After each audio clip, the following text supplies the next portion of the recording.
আজকে এই জনতার দল এমনি হয়নি। আজকে এই জনতার দল হওয়ার জন্য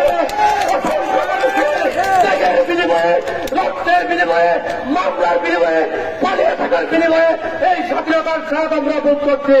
প্রিয় সাথী বন্ধুগণ, আজকে লক্ষ্য করলে দেখা যায়, আজকে খেয়াল করে দেখুন, এই ফেসিবাদী শেখ হাসিনা যেদিন 9 সালে ক্ষমতায় আসার পর থেকে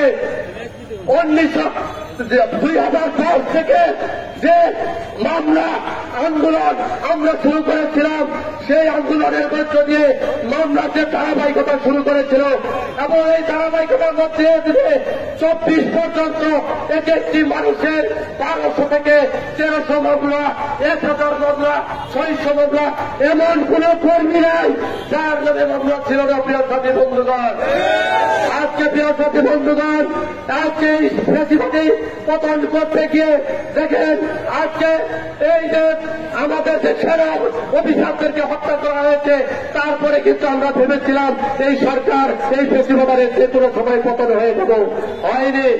আপনারা খেয়াল করে দেখেন, শাপলা চত্বরের অসংখ্য কোরআনের পাখিদেরকে হত্যা করার পরে আমরা ভেবেছিলাম এই ফ্যাসিবাদ আর থাকবে না, কিন্তু ফ্যাসিবাদ ঠিকই রয়ে গিয়েছিল। প্রিয় সাথী বন্ধুগণ, প্রিয় সাথী বন্ধুগণ, 14 নির্বাচনে কোন নির্বাচন ভোটার বিহীন একটি নির্বাচন, যে নির্বাচনে কোন প্রার্থী ছিল না, একাই পাস করে গেল, আমরা ভেবেছিলাম সে থাকবে না। প্রিয় সাথী বন্ধুগণ, আমরা খেয়াল করে দেখলাম 18 সালে সেই একই অবস্থায় সে আবার ক্ষমতায় থাকলো। প্রিয় সাথী বন্ধুগণ, 24 একই অবস্থা হলো, কিন্তু আমরা চেষ্টার কোনো ঘাটতি ছিল না। আজকে এখানে কামাই কামাই পরিপূর্ণ। 5 তারিখের পরের বিএনপিও কিন্তু এখানে আছে। প্রিয় সাথী বন্ধুগণ, আমরা স্বাগত জানাই, আমরা অভিনন্দন জানাই।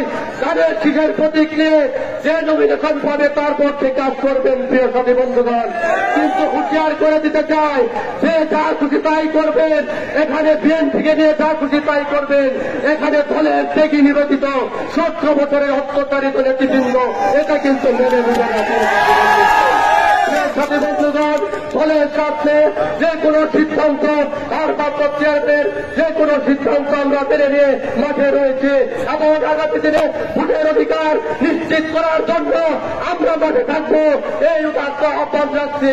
কিন্তু প্রিয় সাথী বন্ধুগণ, কোন নীতিবিহীন ছাত্ররা নীতি নৈতিকতার মধ্য দিয়ে এই পরিচালিত হবে, এই আহ্বান থেকে আমি আবার বক্তব্য